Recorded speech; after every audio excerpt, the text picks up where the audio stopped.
बिस्मिल्लाहिर्रहमानिर्रहीम। अस्सलाम वालेकुम नाज़रीन, आप देख रहे प्रोग्राम सिटी एट 10। मैं हूं आपकी मेज़बान अना यूसुफ। उम्मीद है जी आप ठीक ठाक होंगे, वीकेंड आपका अच्छा गुजरा होगा। सर्दी की शिद्दत में इजाफा हो चुका है और सर्दी की जब बात होती है तो लाहौरियों के लहजा से मशगले शुरू हो जाते हैं। खाने पीने की बात हो जाए या फिर हम अक्सर देखते हैं शहर में जितने भी सूप पॉइंट्स हैं, ग्रीन टी की जितनी भी शॉप्स हैं, ख़ासतौर पर वहाँ पर इतना ज़्यादा लाहौरियों का रश हो जाता है। और फिर मैंने एक दो जगह पे ऑब्जर्व किया, मछली की दुकानों पे बहुत ज़्यादा रश था। तो सर्दियों की ये सौगात होती है जिसको लाहौरिये भरपूर तरीके से इंजॉय कर रहे हैं। तो आई होप वीकेंड आपका अच्छा गुजरा होगा। और अब मंडे से आज अगर आप अपने कामों को अच्छे तरीके से प्लान कर लेंगे पूरे हफ्ते के, तो प्लान करके काम करेंगे, वक्त की पाबंदी करेंगे, तो इंशाल्लाह उसका नतीजा भी अच्छा ही होगा। प्रोग्राम का आगाज़ करेंगे खबरों से। 11 बजे इंशाल्लाह सेगमेंट्स भी शामिल करेंगे और आपको हमारे मेहमान भी ज्वाइन करेंगे। शहर के हाल से हम आपको अपडेट भी रखेंगे। इसके साथ साथ जी कुछ फॉग की सूरत, स्मॉग कर करके अब जहन में वो स्मॉग ही घूम रहा था, लेकिन फाइनली अल्हम्दुलिल्लाह अब फॉग है जी, धुंध है। और मुख्तलिफ इलाकों में हम देख रहे हैं सर्दी की शिद्दत ज़्यादा महसूस की जा रही है। सुबह उठते ही मैं तो पहले विंडो साइड पे करके देखती हूँ धुंध बहुत ज़्यादा है या कम है। अगर ज़्यादा हो तो फिर मैं थोड़ा सा टाइम मैनेज करके निकल जाती हूँ कि गाड़ी आराम से ड्राइव करनी है। तो धुंध की वजह से जो लोग ऑफिस जाते हैं, हालांकि 9 बजे भी शदीद धुंध महसूस की जा रही थी कुछ इलाकों में, टाइम से निकलें, एहतियात से ड्राइव करें। अपने रिपोर्टर्स की तरफ जाते हैं, उनसे जानते हैं कि जी कैसे मौसम को एंजॉय कर रहे हैं, धुंध में किस तरह से ड्राइव करना और सब चीज़ें। शाहिद सिप्रा साहब और दुर्रे नायाब ने ज्वाइन किया। अस्सलाम वालेकुम। शाहिद सिप्रा साहब, मौसम को एंजॉय करते हैं सुबह आते हैं? बिस्मिल्लाहिर्रहमानिर्रहीम। देखें ठीक होता है मौसम, लेकिन आपको पता है मुझे सर्दी नहीं उस तरह पसंद। अच्छा, ये अभी ना मैं मेकअप रूम में भी कुछ लोग सर्दी के हक में थे, कुछ लोग गर्मी के हक में थे। गर्मी से तो जाने और कुछ लोग गर्मी सर्दी के हक में होते हैं। हाँ, सही बात है। सही बात कही है आपने जो जिक्र किया बीच में कि धुंध और उसकी वजह से ड्राइव करना, ये तो एहतियात बरतने की ज़रूरत है। इवन आपके शहर के अंदर भी रात के औकात में धुंध जो है वो फैली होती है, उसकी वजह से ड्राइव करना, बिलखसूस रात में जब ट्रॉलीज आ जाती हैं, आपकी बड़ी ट्रांसपोर्ट चल रही होती है शहर में, तो इन सब चीज़ों को मद्देनज़र रखते हुए ख्याल रखने की ज़रूरत है। 2-3 हादसा भी ऐसे हुए हैं, बल्कि अलमनाक हादसा हुए हैं धुंध की वजह से। तो उसकी क्या वजह है कि उसमें बाद एहतियाती भी हो सकती है, लेकिन जो अल्लाह की तरफ हो से आई हो वो तो होता ही है। समटाइम ये होता है कि आपकी स्पीड कंट्रोल भी होती है, स्लो भी चल रहे होते हैं, वो किसी की गलती की वजह से एहतियात करने की ज़रूरत है। अब बात है कि जब से ये बारिश हुई है, तो बारिश के बाद का जो मौसम है वो कदरे बेहतर है। बारिश से पहले जो सर्दी थी वो इंतहाई सख्त किस्म की थी, वो देखने में कुछ और थी लेकिन लगने में कुछ और नज़र आती थी। बारिश के बाद क्या हुआ कि मौसम थोड़ा चेंज हुआ और सर्द हवाएं चली जो आज भी चल रही हैं, वो उसकी वजह से वेदर जो इफेक्ट आ रहा है। तो अब तो 2 महीने हैं, 2 महीने लोग कुछ लोग इंजॉय करेंगे, कुछ लोग जो है इसके साथ गुजारा करेंगे।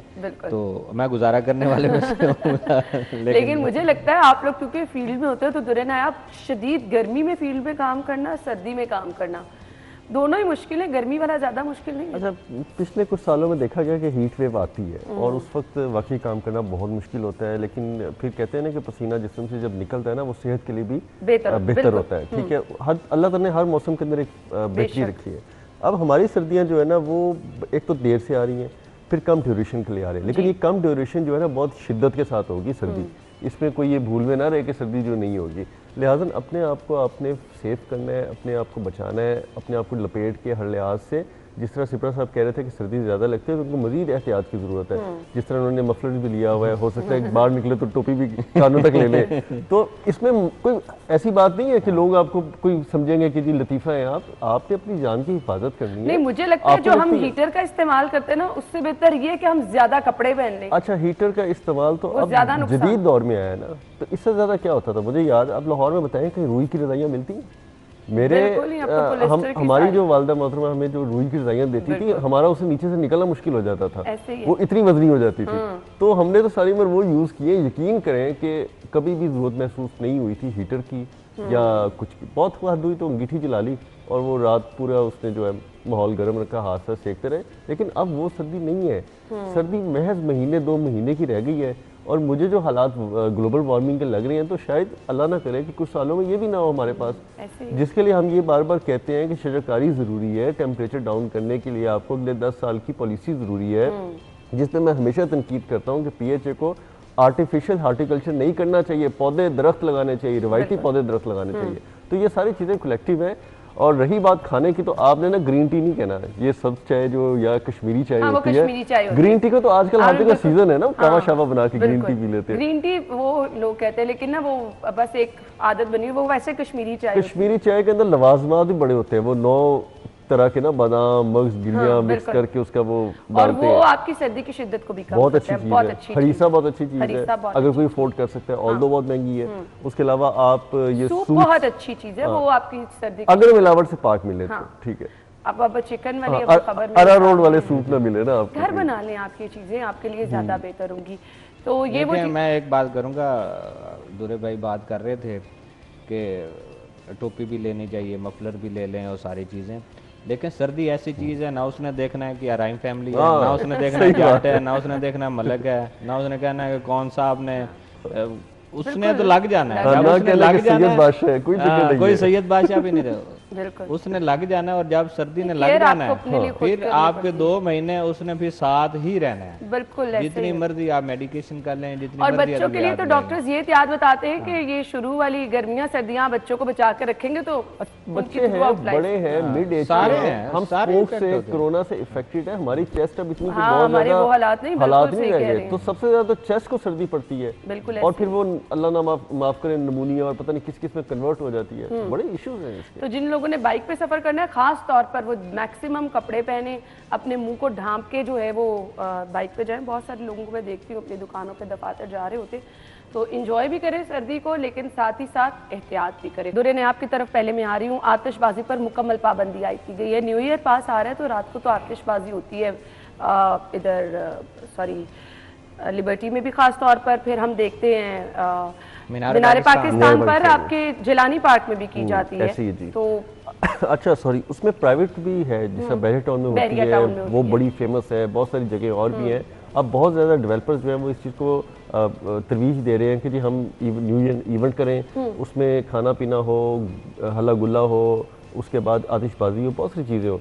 तो अब ये बात देखें, आतिशबाजी जो है वो आपकी एक सस्ती अयाशी तो कही जा सकती है, लेकिन इसका कोई बहुत ज़्यादा इम्पैक्ट नहीं है, सिवाय कि आप 2-4 मिनट के अंदर बहुत ज़्यादा आसमान पे तारे देखें। क्या वाकई ये बहुत बड़ी स्मॉग की वजह है? बिल्कुल है। और आपको आइडिया शायद नहीं होगा, क्योंकि ख़बरों में अक्सर ये चीज़ें दब जाती हैं कि ये कभी जो हाफ स्ट्राइक किस्म की आतिशबाजी होती है ना, जो पूरी स्ट्राइक नहीं होती, वो मिड में जाकर के गिरती है तो वो आग लगने का सबब भी बन जाती है। और ये बड़े ऐसे हादसा वाक़यात होते हैं।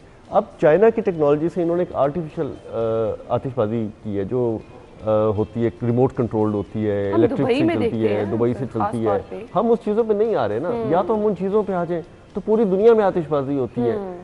न्यूजीलैंड में सबसे पहले न्यू ईयर नाइट का उस पर डे चढ़ता है, तो वहाँ पे आतिशबाजी होती है, न्यूयॉर्क में होती है, हर जगह होती है।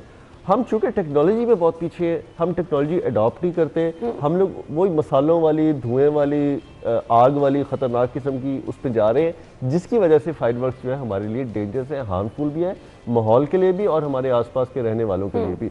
अगर हम इलेक्ट्रिफिकेशन वाली जो जदीद आई है आजकल मॉडिफाइड, उस पर चले जाए तो कोई हर्ज नहीं है। शादी ब्याह पे वही होती है। अब ये ज़रूरी है हमारे लिए कि या तो टेक्नोलॉजी पे चले जाएं, या आप पुरानी जो आर्टिफिशियल चीज़ें हैं, जो जिस तरह की आपके लिए मुज़र सेहत है, वो छोड़ दें। तो मेरा ख्याल है कि बेहतर फैसला है और इस पर अमल दरामद। हाँ, अब एक सवाल जो हमेशा हम तनकीद की जद में लाते हैं कि अमल दरामद कौन कराएगा। चले सरकार तो पीछे हो जाएगी वो, लेकिन जो फायरिंग का सिलसिला, आप हवाई फायरिंग मैंने नहीं कभी रुकता देखा आज तक। मैंने लाहौर में हमारे घरों के मैंने नहीं रुकता देखा। जो मर्जी पुलिस कर ले, गाड़ियों में सीढ़ियां रख ले, लिफ्टें लगा ले अपनी गाड़ियों में, लोगों की छतों पर चढ़ दे, आप वो नहीं रोक सकते। नहीं, आप कहते हैं कि जी कोई सिलेंसर नहीं बाइक का उतारेगा, मन चलेगी नहीं, वो भी हो रहा था। ऐसे ही है शायद से प्रसा। देखिए वो होता है और वो होना भी है, और किसी हद तक चले मैं इस हक में भी हूँ कि हल्ला गुल्ला होना चाहिए, लेकिन आप सुने ना, एक सुन तो लेना, पूरी बात एक सुनते नहीं है। लेकिन कुछ चीज़ें हैं जिनके मैं हक में नहीं भी हूँ कि उस रात पे आपके बहुत सारी फैमिलीज निकलती हैं, बहुत सारे बच्चे निकल रहे होते हैं। देखिए नए साल का जश्न है, लोग मनाते हैं, और लाहौरिये तो ख़ास तौर पे मनाते हैं, बाकी शहरों का तो मुझे नहीं पता। अब आतिशबाजी किस हद तक स्मोक का बाइस बन रही है, नहीं बन रही है, ये मुझे नहीं पता। ये गवर्नमेंट की कैलकुलेशन है, उनको पता होगा। लेकिन मुझे ये बताएं कि अगर किसी जगह पे आतिशबाजी नहीं होती, आप पाबंदी लगा देते हैं, उसके बाद नए साल पे ये मंचले और ये नौजवान और ये बच्चे और फैमिलीज क्या करेंगे, मुझे बता दें। हाँ, ये लिबर्टी इकट्ठे हो जाएंगे, कोई एक्टिविटी नहीं हो जाएगी, वही हल्ला गुल्ला, वही बदतमीजी, उसी तरफ चले जाएंगे। मैं तो इस हक में हूँ कि आतिशबाजी होनी चाहिए किसी जगह पे। आप मीनार पाकिस्तान पे करते हैं, आप करें। रेस कोर्स में किसी वक्त में हुआ करती थी, वहाँ पर भी होनी चाहिए। स्मोक का अल्लाह का शुक्र अदा करना चाहिए, इस वक्त हमारा वेदर का वो इंडेक्स नहीं, बहुत बेहतर है इस वक्त, बल्कि तकरीबन क्लियर है, 150 के करीब हम लोग चल रहे हैं, ये हेल्दी वेदर है। और लाहौर शहर में हो जाए तो उसका इशू नहीं, चूँकि यहाँ पे आतिशबाजी होनी है। स्मोक तो दिल्ली से आती थी, अमृतसर से आया करती थी, तो अब पता नहीं यहाँ से कैसे हो जाएगी। मैं आतिशबाजी के हक में हूँ। अगर तो नए साल को लोगों को मनाने देना है और जिंदा दिलाने लाहौर को सड़कों पे निकलने देना है, तो फिर आतिशबाजी के लिए रखें। मैं आपको बहरिया का जिक्र किया, इन्होंने बहरिया ने बोर्ड्स अवेजा कर दिए हैं कि कोई आतिशबाजी नहीं होगी, उन्होंने लगा दिए। मेरा जाना हुआ है ये इस वीकेंड पे, बहरिया ने हर दाखिली रास्ते पर बड़े बड़े फ्लैक्सीज अवेजा कर दिए हैं कि इस साल बहरिया टाउन के अंदर आतिशबाजी नहीं होगी। बहरिया टाउन में जो आतिशबाजी होती थी, बहुत बड़ा क्राउड होता था, पूरी रात बहरिया के दाखिली खारजी रास्ते ब्लॉक रहते थे, रात 3-4 बजे तक लोग वापस आते थे। इसी तरह मैं इस हक में हूँ कि नए साल का जश्न मनाने के लिए कोई एक्टिविटी करें, अदरवाइज उस पर क्या होगा, वही हल्ला गुल्ला हुल्लड़बाजी होगी। इसी तरह के हवाई फायरिंग के सिलसिले शुरू हो जाएंगे, तो बहुत आप नहीं रोक सकते, जो मर्जी कर लें। रिहायशी इलाकों में आप लोगों को घरों में बिठाने की बजाय उनको किसी एक जगह पे, खास जगह पे आने दें और उनको वहाँ एंजॉय करने दें, तो मेरे ख्याल में नहीं होगा। अब क्या होगा, पुलिस नाकाबंदी करेगी अहम शाहराहों पे, आपके मीनार पाकिस्तान जो ब्रिज है वहाँ पे हो जाएगी नाकाबंदी, वहाँ पे लोगों को रोकेंगे, जेल रोड पे, मार रोड पे, हर जगह पे यू टर्न्स बंद हो जाएंगे। आम भी कोई निकलेगा तो उसको पता नहीं कहाँ से जाके यू टर्न मिलेगा और वापस आएगा, क्या होगा, यही करेंगे ना आप लोग, बंद करेंगे। इसलिए मेरे ख्याल में नए साल पे फिर आतिशबाजी पे पाबंदी लगा के लोगों को दे क्या रहे हैं, बिल्कुल गवर्नमेंट आगे दे क्या रहे हैं, कोई सेकंड भी तो बताए ना। ऐसे बच्चों की छुट्टियां चल रही हैं तो लोग तो खास तौर पे बाहर निकल रहे हैं, तो कोई स्पेशल लाइटिंग वगैरह भी पीएचए की तरफ से की जानी है? जी बिल्कुल, वो तो पहले भी कर रहे हैं और अभी मजीद करेंगे, हो रही है। लेकिन फिर वही बात के लोग तो निकलेंगे। चलें, आपने आतिशबाजी अगर नहीं की, आपके पीछे को प्रिवेंटिव मेजर था कि आपने खुद ही सोच लिया कि हम ऐसा ना करें जी, ये पता नहीं क्या हो जाए, ठीक है, लेकिन आप उनको इस तरह लाइटिंग देखने के लिए फिर इजी एक्सेस दें शहर में। आप छोड़ दें ये नाके शाके। देखिए, वो अगर आप नाके हटाएंगे और चीज़ों को कंट्रोल करने की कोशिश नहीं करेंगे तो वो जल्दी देख के जल्दी ट्रैफिक निकल जाएगी। ये तो सारी रात फंसी रहती है, आधे नाके लगा के अपने रास्ते बंद, वो ट्रैफिक ब्लॉक सुबह 2-2, 3-3 बजे तक लोग देखें, सस्ती है ऐसी, क्या कर लेंगे बेचारे, माल उड़ाएंगे, चमन से आइसक्रीम खा लेंगे। नहीं कह रहे कि आप लोगों को ड्यूटी लंबी करनी पड़े, नहीं ड्यूटी, मैंने कहा शायद ये ड्यूटी वाले अब इस टाइम रेस्ट पे, हम लोग तो कह रहे हैं कि उसको करें, कोई एक्टिविटी करें, उसको लेकर चलें। अच्छा, इसमें क्या है कि दाता साहब देखे, दुआ भी होती है नए साल की, मेरे ख्याल में आना चाहिए लोगों को, उस दुआ में शरीक होना चाहिए। रात 12 बजे पूरे वहाँ दुआ भी होती है। एक वो भी पहलू है, एक दूसरा भी पहलू है। तो ये सब चीज़ों को मद्देनजर रख के ड्यूटी क्या होगी, घंटा 2 आप करा लेंगे, इससे ज़्यादा नहीं होगा। मैं ये कह रहा हूँ, मेरा ये बात करने का मकसद है कि नए साल का अगर जश्न मनाना है तो उसके लिए कोई एक्टिविटी होनी चाहिए। इतने सारे इवेंट्स होते थे लाहौर में। सिप्रा साहब की बात में वजन है कि मुझे जहाँ तक याद पड़ता है, जो आखिरी आतिशबाजी हुई थी वो पीएचए ने टोटल जो है वो इलेक्ट्रिक वाली और सेफ पे की थी। मुझे बिल्कुल अभी बैठे बैठे ये बात याद आई है। और उन्होंने कर सकते हैं फिर आप कहेंगे उस गवर्नमेंट की बात में करूंगा कि वो अच्छी गवर्नमेंट थी, काम चला रही थी। उन्होंने तो बाकायदा सोफे लगाए, अपने चेयर्स लगाई, रेस उसके अंदर मीनार पाकिस्तान के अंदर पूरा वेन्यू बनाया, फिर लोगों को खड़े होने की फैसिलिटी दी, ब्रिज व्हीकलर बंद करके पैदल लोगों को कहा था कि आप चढ़ दें, ऊपर खड़े हो जाएं, और फिर सेलिब्रेशन की गई थी, वो बड़ी शानदार थी। और मेरा जहाँ तक अपना, मैं इस चीज़ को रिसर्च भी करूँगा कि ये जो मॉडिफाइड आतिशबाजी है, इलेक्ट्रिफिकेशन वाली, जो पूरी दुनिया में हो रही है, ये इतनी हार्मफुल नहीं है, ठीक है, ये बहुत अच्छा इवेंट बनाती है। और एक दफ़ा मुझे नहीं, शायद सिप्रा साहब साथ थे कि नहीं थे, एक दफ़ा हमें ऑफिस की तरफ से इत्तेफाक हुआ, हम किसी स्टडी टूर पे यूरोप में थे, तो हम डिज्नीलैंड गए।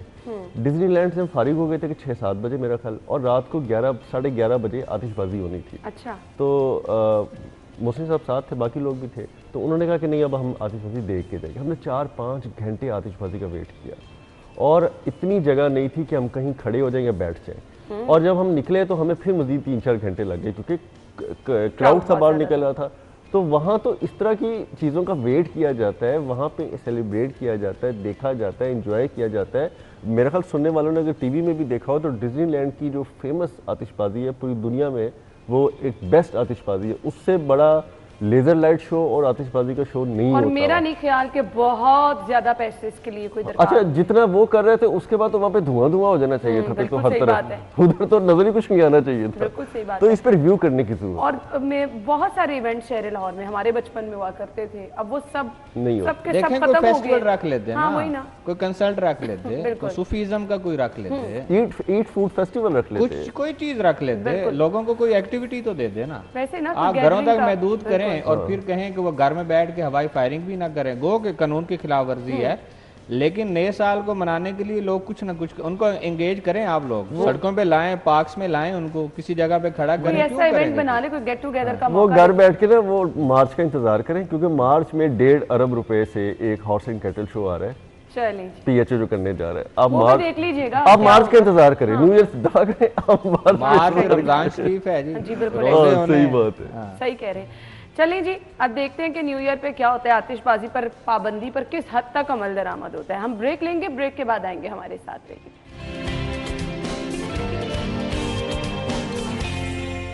Welcome back once again. इंतजामिया नाकाम, शहरियों की कुव्वत खरीद जवाब देने लगी है, फल और सब्जियों की कीमतों में बेपनाह इजाफा हुआ। अच्छा, कल हमें अपनी स्क्रीन पर देखती थी सलमा भट्ट साहिबा ने भी, जो प्राइस कंट्रोल अथॉरिटी की मेरे ख्याल से चेयरपर्सन है, तो उन्होंने भी मुख्तलिफ इलाकों में जाके दौरा किया है। उसके बावजूद अगर ये हालात हैं कि इंतजामिया भी नाकाम है, शहरी भी परेशान है, शायद सिपरा साहब। देखिए, मैं तो कल बड़ा हैरान हुआ हूँ जब गली में एक वो रेडी वाला आया तो टमाटर लेने थे उससे, तो एक हफ्ता हो गया था मुझे उसको सब्जी लिए हुए, एक हफ्ते सारे एक हफ्ते की लेते हैं, तो उसके बाद टाइम नहीं मिला, मैं नहीं ले सका। तो मुझे पता चला उसने कहा 260 रुपये किलो में। अच्छा, मैंने कहा तो टमाटर कब से 260 रुपये? कहते सर जी 300 तो थल्ले आए ना। मैं कहा 300 कदन हुए सन? कहता ये पिछले 4-5 दिन। अच्छा, लास्ट वीकेंड पे जब मैंने लिए थे वह 180 लिए थे। अच्छा, मेरे जहन में वही था 170 180 इसका रेट चल रहा है, और 180 70 बहुत सारी सब्जियां हैं जिनका ये रेट मुकर्रर है और इसी रेट पे बिक रही होती हैं।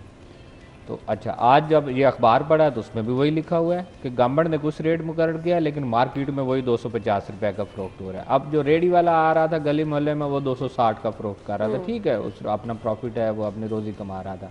बात करने का मकसद ये है कि आपकी इंट्रो में ही आपकी खबर है कि इनके जो लोग हैं, शायद कोई क्या नाम लिया आपने, सलमा भट्ट साहिबा, अगर वो विज़िट कर रही हैं और उसके बावजूद उनको वहाँ पे महंगे दामों फ़रोख्त होती चीज़ें दिखाई दे रही हैं और लोग वो ख़रीद भी रहे हैं, तो फिर क्या गवर्नमेंट का फ़ायदा? गवर्नमेंट ने क्योंकि इंतजामिया ये चीज़ें कंट्रोल नहीं कर पा रही थी तो उन्होंने अथॉरिटी बनाई है। नहीं, अथॉरिटी बन गई है। अथॉरिटी ने अगर वही खूबसूरत रेडियाँ लगवा कर देनी थी, अच्छी बात है, वो बड़ी अच्छी लगती हैं लगी हुई, लेकिन उनके छत तले अगर चीज़ें भी अच्छी हों और उसकी कीमत भी अच्छे तरीके से मुकर्रर की जाए और जो लोगों की रसाई में आ जाए, तो फिर तो उस फ़ायदा है उन रेडियों का, उन बाज़ारों का, फिर इन अथॉरिटीज़ का, फिर इनको ओहदे देने का, फिर एक स्ट्रक्चर बनाने का। ये बड़ी बात है, मुझे नहीं था पता जो आप मुझे बता रहे हैं कि एक अथॉरिटी बनी हुई है। अथॉरिटी बनना कोई आम बात होती है? एक पूरा आपने उसको एक पूरा महकमा टाइप बना दिया है जिनकी रिस्पांसिबिलिटी होती है। तो फिर मेरे ख्याल में इनसे तो पूछना चाहिए। तो फिर बात वहीं पे आ जाती है कि एक ऐसा इदारा बना दिया गया जिसको रिस्पॉन्सिबल कर दिया गया। अच्छा, कितने बाजार लगते होंगे? 10-12 लगते होंगे। दूर नयाब को पता होगा कितने बाजार।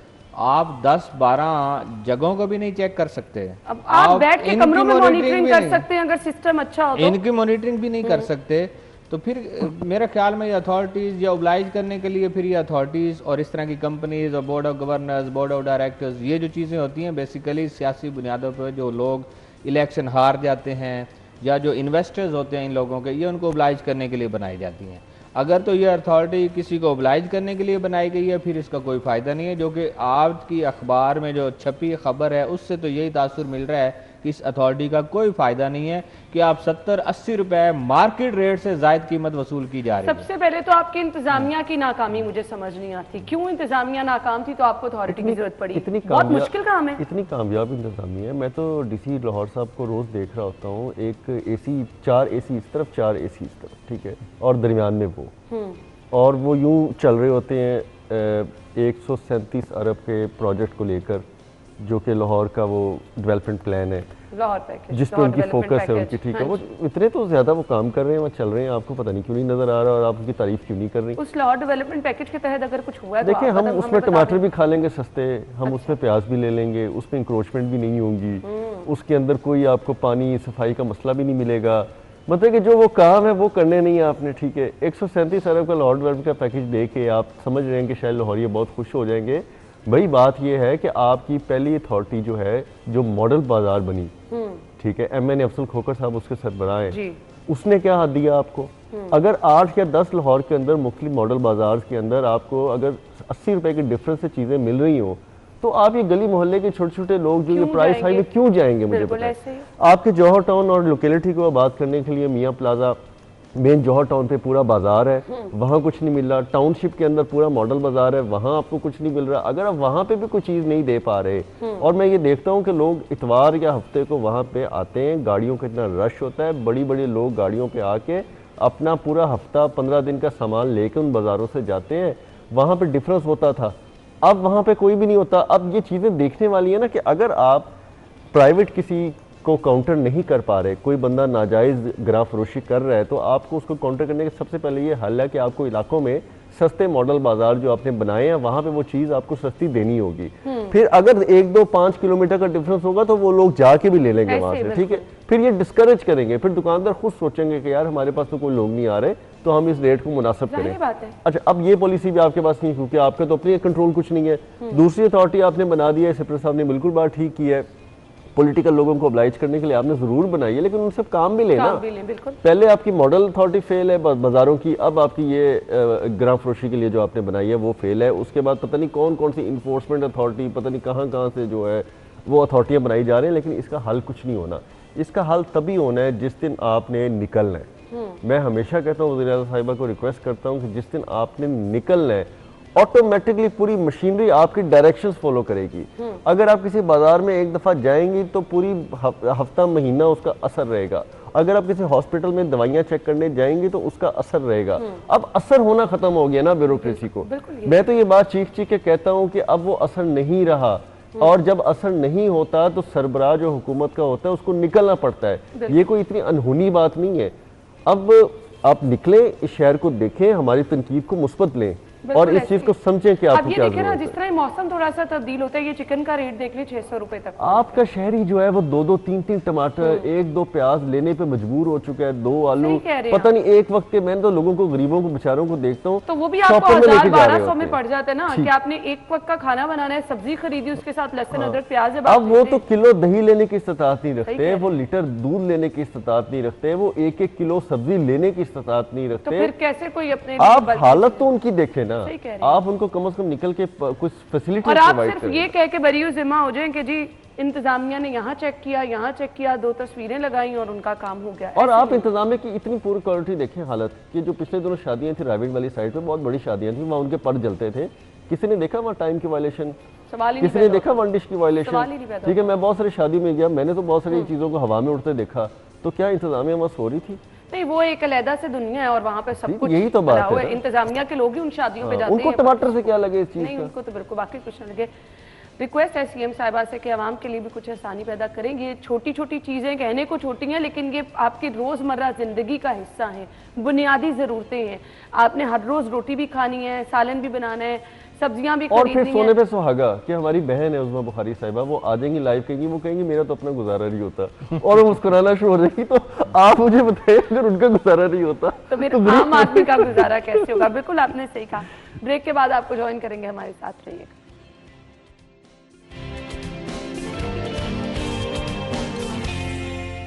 खुश आमदीद आपको एक बार फिर से कहेंगे। अच्छा जी, लेस्को टीमों ने ऑपरेशन किया है, कौन सा ऑपरेशन किया? डॉक्टर्स वाला? नहीं, ये बेसिकली बिजली चोरी के खिलाफ जो छोटा ऑपरेशन, बड़ा ऑपरेशन ये छोटे वाला था। ये फेडरल गवर्नमेंट ने बेसिकली एक कैंपेन शुरू की थी गुज़श्ता साल माह सितंबर में, अब उसको 1 साल और कुछ महीने हो गए हैं। तो उसमें अब लेस्को जो कि वो ऑटो पे लग गई है, तो कहते हैं जी मुकदमात भी दर्ज होने चाहिए, लोगों को पकड़ना भी चाहिए। कर तो रहे हैं। हाँ, तो वो इस तरह ये यहाँ पे कान्हा के इलाके में ऑपरेशन किया गया है, हमजा टाउन का इलाका है, कोट के इलाका है, यहाँ पे की गई है। और बहुत सारे ऐसे लोग हैं जो अभी डायरेक्ट सप्लाई से पकड़े गए हैं। मतलब आप देखें हालात कि मौसम सरमा है, ऐसे में अभी भी लोग बिजली चोरी कर रहे हैं कि मौसम सरमा का बिल अदा करना, या फिर ये आदतन है। वो तो मजबूरी में तो ये चोरी नहीं है। अगर मजबूरी में चोरी हो तो मौसम गर्मा समझ आता है कि आप पंखे चलाने चले, एसी से निकल के एयर कूलर है, पंखे हैं, बाकी चीज़ें आपने चलानी है, तो फिर तो किसी हद तक समझ आती है कि चोर जो है वो बिजली चोरी करेगा। मौसम सरमा में भी चोरी करना, वो भी डायरेक्ट सप्लाई से, और पता भी है कि मुकदमा दर्ज हो जाना है, तो ये मेरे ख्याल में अब आदि मुजरिम होंगे लोग, इनके खिलाफ मुकदमा दर्ज होते हैं। एक और बड़ा मसला आजकल चल रहा है कि टैरिफ इस तरह हाई है, बिजली इस कदर महंगी है कि लोगों की इस्तात ही नहीं रही कि वो उसमें जाके बिल जमा करवा सकें। अब क्या है कि कवानीन को देखें, लोगों को अब कवानीन भी समझना शुरू हो गए हैं, लोग समझना शुरू हो गए। वो इस तरह के एक बंदे पे अगर एक मुकदमा दर्ज होता है तो लेस्को ने नेपरा रूल्स के मुताबिक उसको डी बिल चार्ज करना है। आज अगर वो पकड़ा गया तो आप उसको गुज़श्ता 6 महीने पे रख के बिल चार्ज कर सकते हैं, 3 महीने में रख के चार्ज कर सकते हैं। लेकिन मैं आज पकड़ा गया हूँ, मिसाल दे रहा हूँ, और फिर हफ्ते बाद फिर पकड़ा गया हूँ, तो नेपरा रूल्स के मुताबिक आप उसको बिल नहीं चार्ज कर सकते। अच्छा, उसकी क्या वजह? उसकी वजह क्या है कि आपने 3 महीने चार्ज करना है या 6 महीने चार्ज करना है, तो वो तो आप ऑलरेडी चार्ज कर चुके हैं। बिल्कुल। तो फिर ये जब चीज़ें आ जाती हैं तो उस तरह फिर लोग कहते हैं कि ठीक है मुकदमा एक हो गया है। अब मुझे सिर्फ ये बता दें कि ये रिवायती ऑपरेशन है कि इसका कुछ नतीजा नहीं, इसका नतीजा निकलेगा। कहना का इलाका ऐसा इलाका है जहाँ पे लेस्को चीफ शाहिद हैदर साहब का अपना घर भी है, ठीक है, और वो इस चीज़ पर बड़ा उन्होंने फोकस किया हुआ है क्योंकि सराउंडिंग में गैर कानूनी हाउसिंग सोसाइटीज़ बनी, उन्होंने बहुत दूर दूर से सर्विस लाइंस डालकर कनेक्शन लिए, गैर कानूनी ट्रांसफार्मर्स रखे गए, बल्कि सोसाइटीज मालकान ने खुद भी रखे जिनको पकड़ा भी गया है।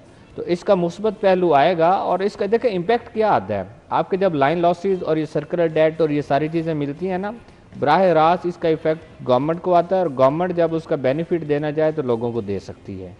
लेकिन ये बेनिफिट अभी बहुत दूर है, और ये बेनिफिट उसके साथ होगा, एक तरफ चोरी रुकेगी, दूसरी तरफ आईपीपी से हम लोग निकलेंगे बिल्कुल, तो फिर बेनिफिट मिलेगा। और लोगों को बेनिफिट उस वक्त होगा जब सस्ती बिजली आप देंगे। ये पिछले दिनों हम लोग सोलर पे बात कर रहे थे, चले कंज्यूमर की बात हो रही है, हम इस पे कर लेते हैं कि डिस्कस किया कि लेस्को पिछले साल जो ये अभी गुजरा है मौसम गर्मा में 4200 4400 मेगावाट पे चलती रही है, और उससे पिछले साल लेस्को 6000 मेगावाट पे चल रही थी। बहुत सारे इंडस्ट्री उसमें से निकल गई, बहुत सारा कमर्शियल सारिफ निकल गया, इवन डोमेस्टिक सेक्टर ने कम यूज़ किया, सोलर इंस्टॉलेशन हो गई। मैं ये कह रहा था कि तकरीबन 1000 मेगावाट के करीब लेस्को के सोलर जनरेशन के सिस्टम इंस्टॉल हो चुके हैं जो कि सिस्टम में मौजूद है। बहुत सारे ऐसे लोग हैं जिन्होंने बाई डायरेक्शनल मीटर नहीं लगवाए, वो भी इस्तेमाल कर रहे हैं, हाइब्रिड सिस्टम पे गए हुए।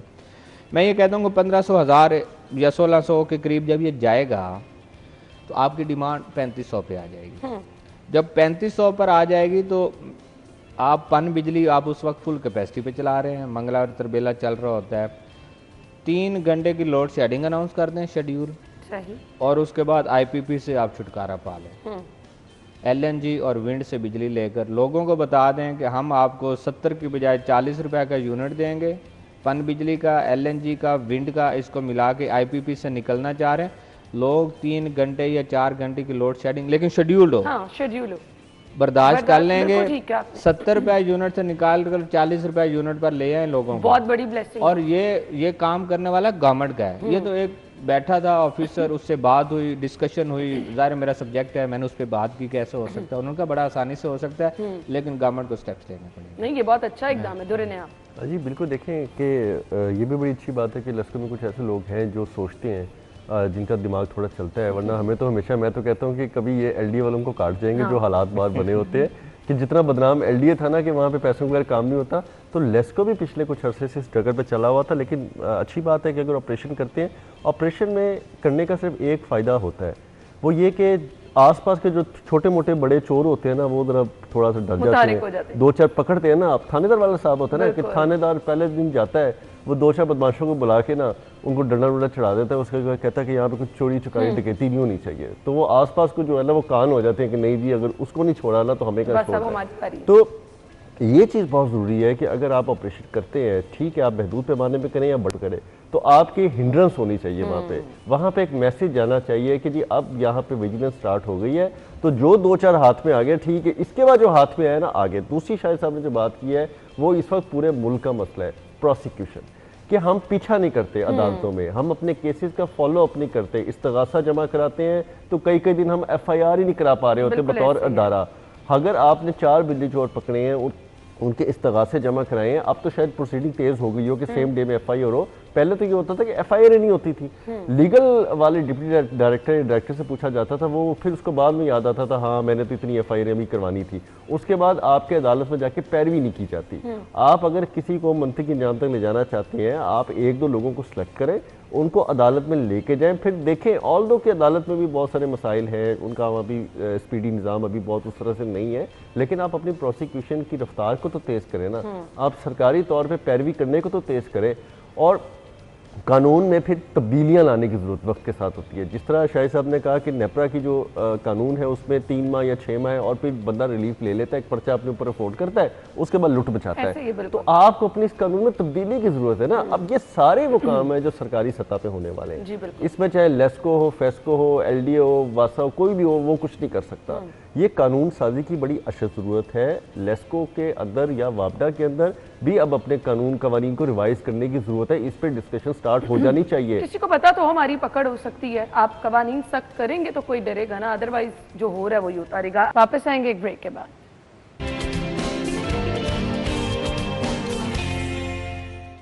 Welcome back. खबर हमारे पास है जी, शहर की तारीखी इमारत के लिए गाइड टूर में 110 सयाहों ने हिस्सा लिया।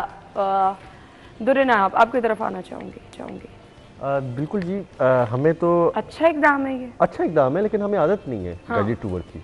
हम लोग गाइडेड टूर नहीं लेते यहाँ पे बहुत ज़्यादा, और जो गाइडेड लोग हैं जो गाइड करते हैं उनको भी मुख्तलिफ ज़ुबानों पे शायद उस तरह अबूर हासिल नहीं होता। मैं ये समझता हूँ कि वो इंग्लिश बहुत अच्छी बोल लेंगे, शायद कोई जर्मन फ्रेंच भी बोलता हो कोई, लेकिन वो सिंधी नहीं बोल पाते, वो बलोची नहीं बोल पाते, वो पाकिस्तान की रिवायती ज़ुबानें नहीं बोल पाते। ठीक है, आपको वहाँ से भी लोगों को अगर लाना है, अट्रैक्ट करना है, पहले आप इंडोर कल्चर तो देखें ना आप अपना। आपके पास पाकिस्तान के अंदर कितनी ज़ुबानें बोली जाती हैं, आपको वहाँ पे वर्ल्ड सिटी अथॉरिटी को बाकायदा गाइड भर्ती करने चाहिए जो डोमेस्टिक लैंग्वेजेस पे अलहदा अबूर हासिल करते हैं और इंटरनेशनल लैंग्वेज के अलहदा सेगमेंट वाले हैं। फिर आप लोगों को इस चीज़ पे लाएंगे हमारे यहाँ घूम फिर के ज़्यादा तवज्जो दे दी जाती है। मैं तो बहुत सारे ऐसे प्रोजेक्ट्स पे जिसके मेरा सब्जेक्ट है, मैं काम करता हूँ, तो मैं देखता हूँ कि वहाँ पे सिंधी बोलने वाले मजदूर हैं, उनको नहीं उर्दू बोलनी आती, पंजाबी नहीं आती, बलोची बोलने वाले उनको नहीं कोई और ज़ुबान आती, उनको समझ भी नहीं आती। समटाइम उनको सुपरवाइजर उनके इशारे से बता रहे होते हैं कि इसको क्या करना है। तो आपके अंदर ना ये मसाइल है। बहुत अच्छी बात है अगर इसमें इजाफा हो रहा है, देखा जा रहा है, और आपके जितने भी टूर्स हैं वो गाइडेड हो रहे हैं, वर्ल्ड सिटी अथॉरिटी की कामयाबी ज़रूर होगी, लेकिन अब आम लोगों के लिए भी थोड़ा सा उनको वर्कआउट करना चाहिए। इंटरनेशनल सेगमेंट पे तो वैसे ही हमारी जो है वो बदकिस्मती है कि उस तरह से हम सयाहों को पता नहीं क्यों नहीं बुला पा रहे, हालांकि लाहौर जो है वो हेरिटेज में रिच है इस टाइम, और आपके पास वर्ल्ड सिटी के अंदर इतना कुछ है, उसके बाद वर्ल्ड सिटी से हट के इतना कुछ है, लाहौर के पेरिफेरी में इतना कुछ है, लेकिन हम लोग उस तरह से अट्रैक्ट नहीं कर पाते जिस तरह हमारे हमसाया ममालिक में लोग अट्रैक्ट होते हैं। अब मैं तो इतने ज़्यादा व्लॉगर्स को देखता हूँ कि वो इंडिया पहुँचे होते हैं, अफगानिस्तान पहुँचे होते हैं, ईरान पहुँचे होते हैं, हमारे जितने बॉर्डर्स में लगे होते हैं उनके मार्केटों में घूम रहे होते हैं, और वो प्रमोशन का एक बहुत बड़ा जरिया है। No doubt. अब मैं सिर्फ एक बात ही कहता हूँ कि आप करोड़ों रुपए लगा के वर्ल्ड सिटी वाले शाही किला के अंदर शाही महफिलें जो करा देते हैं, आप करोड़ों रुपए लगा के गाइडेड जो अच्छे यूट्यूबर्स हैं, इंटरनेशनल हैं, यूके के हैं, फ्रेंच के हैं, जर्मन के, आप उनको इनवाइट करके उनको फैसिलिटेट क्यों नहीं करते कि वो आके आपका प्रमोट करें? क्या ऐसा प्रोग्राम कोई, मेरे तो नॉलेज में सिप्रा साहब मैंने तो नहीं देखा। एक कमेंट चाहिए शायद सिप्रा साहब, मुझे फिर वाइंड अप करना है। रहने देना सी कुछ यानी आप कह रहे हैं कि इस पे बात करने की जरूरत नहीं, लेकिन ये बड़ा, देखें, सकाफत को उजागर करने की ज़रूरत है, लेकिन हम उस तरह नहीं कर पा रहे होते हैं। हमारे अंदरून में हम लोग जाते हैं ना तो हमें ये चिंची नज़र आती है, या रेड़े नज़र आते हैं, या आपको वो सामान पड़ा शहरों पे नज़र आता है, तो वो तो सारी चीज़ छुपी हुई है। इसको उजागर करें, और जिस तरह दुरे भाई जिक्र कर रहे हैं कि बाकी ममालिक किस तरह करते हैं, तो हमारे पास तो बहुत सारा विरसा मौजूद है। बिल्कुल। इवन आपके शाही किला और बादशाही मस्जिद ही नहीं, आपके जो दरवाजे हैं लाहौर, अंदरून लाहौर के, वो सिर्फ उनको ले बस लें। हम इस पे काम ही नहीं करना चाह रहे। बहुत बहुत शुक्रिया आप लोगों के वक्त के लिए। ब्रेक और हेडलाइंस के बाद आते हैं। ब्रेक के बाद प्रोग्राम में आपको खुश आमदीद कहेंगे। और शहर में धुंध की वजह से आप सुबह सुबह देखते हैं कि बहुत सारी मुख्तलिफ इलाकों में धुंध होती है, तो इसी वजह से हम देखते हैं कि मोटरवे को भी कुछ स्पेसिफिक टाइम के लिए बंद किया जाता है, और उसका मकसद भी सिर्फ यही होता है कि किसी भी किस्म के हादसे से बचा जा सके। फिलहाल मोटरवे को खोल दिया गया है, लेकिन हम शहरियों से रिक्वेस्ट ही करते हैं कि हमेशा जब भी उन्होंने सफ़र करना है तो तरजीह दें कि बहुत ज़्यादा अर्ली मॉर्निंग सफ़र ना करें, रात को लेट सफ़र ना करें। अगर आप 12 बजे के बाद तकरीबन अपने सफ़र को प्लान करेंगे, शहर से अगर बाहर आपने जाना है, तो आपके लिए भी आसानी हो जाएगी। बाकी अपडेट के लिए आप सिटी 42 देखते रहें, आपको बताते रहेंगे कब कब मोटरवे खुली है और क्या फ़्लाइट्स का शेड्यूल है, ट्रेन का क्या शेड्यूल है, हम आपको अपडेट करते रहते हैं। वकास अहमद हमारे रिपोर्टर इस टाइम मौजूद है जी मोटरवे पर, उनसे पूछते हैं अपडेट्स क्या हैं। वकास बताइएगा, मोटरवे अब तो खुल गई है, कितनी देर बंद रही और क्या सूरत हाल रही, गाइडलाइन क्या मोटरवे पुलिस की जानिब से जारी की जाती है, खासतौर पर फॉग वाले मौसम में? बिल्कुल, मोटरवेज आज जो थी गुज़िश्ता रात तकरीबन 13.5 घंटे बंद रही थी, और ये सिर्फ लाहौर इस्लामाबाद मोटरवे बंद नहीं थी, बल्कि लाहौर सियालकोट मोटरवे भी बंद थी, अब्दुल हकीम से मुल्तान और मुल्तान से रोड़ी तक भी बंद थी, पिंडी भटिया से मुल्तान तक भी बंद थी। यानी कि वो तमाम मोटरवेज़ के वो इंटरसेक्शन जो कि पंजाब के मैदानी इलाकों में आते हैं, वो हर किस्म की ट्रैफिक के लिए बंद थे। और पिछले 3-4 दिन से मुसलसल 10 घंटे, 12 घंटे, 14 घंटे जो मोटरवेज़ हैं वो ट्रैफिक के लिए बंद रह रही हैं, क्योंकि आजकल पंजाब के जो मैदानी इलाके हैं वो शदीद धुंध की लपेट में हैं। हालांकि मोटरवेज, आज जैसे आप बात कर रही थी कि मोटरवे पुलिस की तरफ से कहा जाता है कि मोटरवे पर सफ़र से इज्तनाब करें, हालांकि मोटरवेज पुलिस ये कहती हैं, बल्कि अपील करती हैं शहरियों से कि रात के औकात में किसी भी किस्म के सफ़र से गुरेज करें, खा वो आप नेशनल हाईवे से कर रहे हों या GT रोड से कर रहे हों, क्योंकि पिछले 2-3 दिन से मोटरवेज तो बंद होती हैं ट्रैफिक के लिए, तो GT रोड्स पर और नेशनल हाईवेज़ पर भी बहुत ज़्यादा धुंध होती है, और फिर ट्रैफिक का लोड भी ज़्यादा होता है, क्योंकि जो ट्रैफिक मोटरवेज से जानी होती है वो भी नेशनल हाईवेज़ पे होती है। तो इसलिए कहा तो यही जाता है कि सफ़र से गुरेज करें, लेकिन मेरा ख्याल है बहुत कम लोग ऐसे होते हैं जो कि इस तरह के जो प्रिकॉशनरी एडवाइजरी हैं जो मोटरवे पुलिस की तरफ से उन पर अमल करते हैं।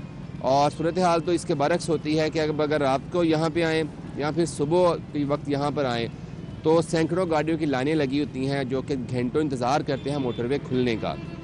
तो सूरत हाल तो इसी तरह से चलती है, लेकिन मोटरवे पुलिस के इस हवाले से कहना है कि क्योंकि मोटरवे जो है वो शहर से गुंजान आबाद इलाकों से थोड़ा हट की होती हैं, तो वहाँ पर धुंध भी ज़्यादा होती है, विजिबिलिटी जो है वो बहुत ज़्यादा गिर जाती है, बेशतर मकामात पर ज़ीरो हो जाती है, और जब सिफर होती है तो इसका मतलब है कि आप कुछ भी देख नहीं सकते, और उस सूरत हाल में वहाँ पर गाड़ी ड्राइव करना ख़तरा मोल लेने के मुतरादिफ है। तो इसलिए मोटरवेज़ को बंद किया जाता है, और जहाँ तक मुमकिन होता है मोटरवेज़ की पुलिस ये कोशिश करती है कि किसी किस्म के हादसा रूनमा हो, उसी रोकने के लिए, उससे बचने के लिए जो है वो मोटरवेज़ को जब एक ख़ास हद तक विजिबिलिटी गिर जाती है तो उसको बंद कर दिया जाता है। मेजॉरिटी हमने देखा गया है कि आज सुबह के वक्त जब विजिबिलिटी 250 से 300 मीटर तक हुई थी तो मोटरवेज़ को खोल दिया गया, लेकिन फिर भी कॉन्वे की शक्ल में गुजारा जाता है कि जब गाड़ियाँ ज़्यादा इकट्ठी चलेंगी तो स्पीड लिमिट भी उनको कंट्रोल करना आसान ठीक है। बहुत शुक्रिया, वकास अहमद हमारे साथ मौजूद थे, मोटरवे की सूरत हाल से हमें अपडेट कर रहे थे। अच्छा जी, आज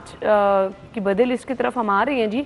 दुआ फातिमा की सालगिरह है, उमर अदील की और वानिया की सालगिरह, इसके बाद मोहम्मद हसन की, अली उस्मान, शबीर सरवर, मुदस्सर रसूल की सालगिरह है, सैयद अली अदनान की सालगिरह है, उसके बाद जी दुआ की सालगिरह है। Happy birthday all of you.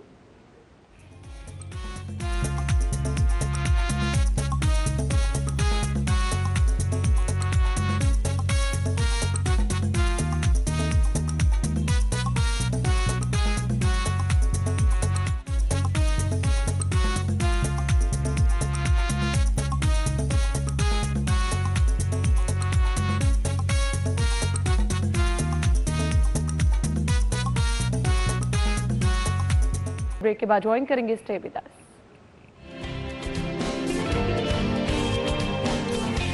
Welcome back once again. So अभी एक लिस्ट जो हम पहले शामिल कर चुके थे वो बर्थडेज मुकम्मल नहीं हुई थी, वो भी करेंगे और इसके बाद सेकंड लिस्ट के नाम में जो है वो शामिल कर लेती हूँ।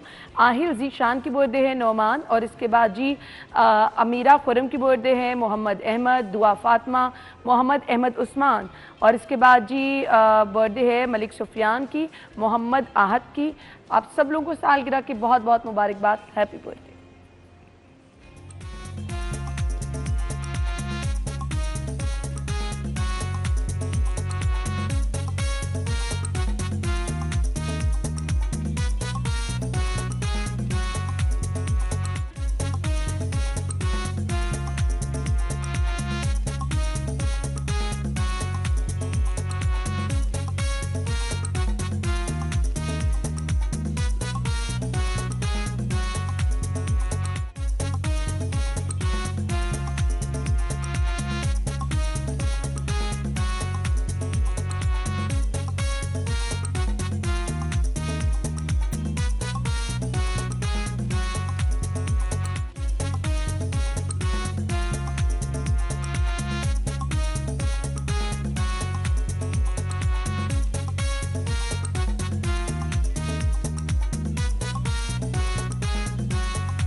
Wish you a very happy birthday once again. So अगर आपकी कल सालगिरह है, आप हमें पिक्चर्स भिजवा दें और प्रोग्राम में आप भी शामिल हो सकते हैं। और इसके साथ साथ जी 1 जनवरी से भी नए साल का भी आगाज़ होने जा रहा है, तो जिसकी 1 को भी सालगिरह है तो आप हमें पिक्चर्स भिजवाएं, तो हम न्यू ईयर के साथ साथ आपकी बर्थडे को भी विश करेंगे। इसके साथ साथ नाज़रीन, अगर आपके पास कोई सजेशन या फीडबैक देना चाहते हैं ज़रूर हम तक पहुँचाएँ। और इसके साथ साथ अपनी फ़िटनेस से मुतालिक अगर आप परेशान हैं, कोई टिप जानना चाहते हैं, तो हमारे फिटनेस ट्रेनर हमारे साथ होते हैं जी, तो हम आपका मैसेज उन तक ज़रूर पहुंचाएंगे और आप जो कुछ भी जानना चाह रहे हैं ज़रूर हम आपके साथ शेयर करेंगे। अपना फीडबैक ज़रूर दीजिएगा। आपसे कल सेम टाइम पर मुलाकात होगी। इजाज़त दीजिए, अल्लाह हाफ़िज़।